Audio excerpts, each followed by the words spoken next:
wolof dafay wax ni otoraay bu jubee gaar dafay corne Alpha ñu ngi lay nuyu bu baax di la dalal muhniyan illa ya sa khadar diha habl firaqi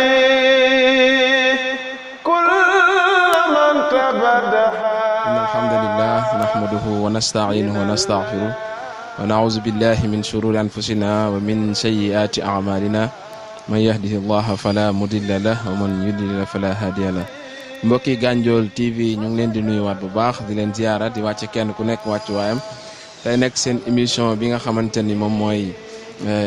ëttu nabiyen yi tey fa lañ fas yéene dem incha allah tey nag ñu ngi dalal kenn koo xamante ni kenn la ci ñun nekk ak ñun dëkk ak ñun yarandoog ñun màggandoog ñun di benn nabiyen boo xamante ni ci biir nabiyen yi la ñu koy wax Alpha bu Serigne Fall. mbokku Sénégal salaamaaleykum mbokku internet yi tey ñu fas yéene waxtaan ci ëttu nabiyen di wax ni Alpha bu Serigne Fall moom ab sikarkat la boo xamante ni daanaka day door a tàmbali ndax ñu ngi ko tàmbali ay wetu 2010 2011 ci lañ tàmbali woon sikar si tuddoon nag Alpha Afia moom lañ njëkk a bind ci daayra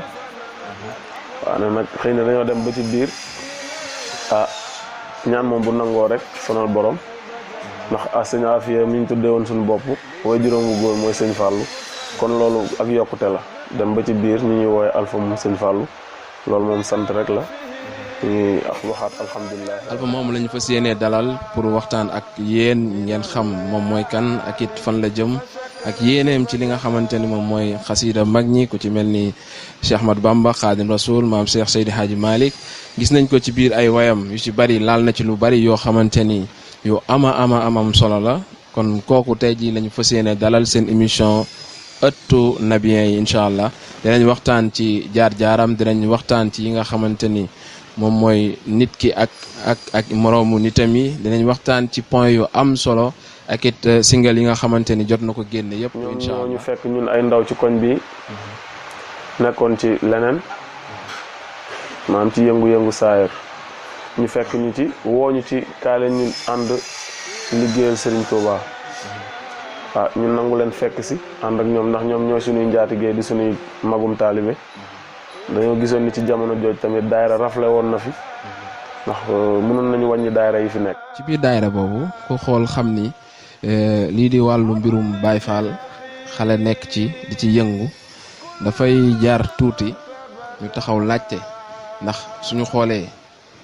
étiquette bi ñu jox ñi nga xamante ni moom mooy Baye Fall bi ba xam yooyu noonu ak jafe-jafe yooyu yaa ngi ko doon jànkoonteel wala say waajur ñoom dañ la see bàyyi woon noonu ngay dem wala bi avant nga ñu lay bàyyi amoon na ay tuuti jafe-jafe. waaw tuuti jafe-jafe rek ndax Baye Fall maanaam mooy weex dunk te loolu nag mi ngi jógee ci sunu maam Cheikh Rafal moom waxoon na ko ne woon na nangu tuuma mooy yeggale nit ci sunu borom ne woon nag tamit kër Sëñ Tuubaa bi dégg naa fi lu ne lu dul Ibra Fall wasin na biig te dañoo xam ni suñ ko waxee duñ ko gëm ndax góor du wasin loolu rek moo leen ko tere wax waaye waxal nañ moom TV bu leen fàtte ëttu nabiyen yi képp koo xamante ni rek nabiyen nga am nga cër am nga place ci ëtt bi ñu nga ciy xaar incha allah. salaamaaleykum yéen samay mbokk sumay xarit sumay am di jàmm maa ngi leen di woo pour que yéen ñëpp ngeen abonné ci site bii di Gandiol TV donc émission bi ñu fi jot a def nii képp ku ko bëgg a seetaan da ngay dem YouTube nga def Gandiol TV abonné bés notification bi comme ça lépp loo xamante ni waa Gandiol TV dugal nañ ko di nga ko mën a am jaa ngeen jëf. li shaqiran musallisan xad axmaha bi ana fihi mustadrajan wa shamaqa min allayali fa shakaratu bajaha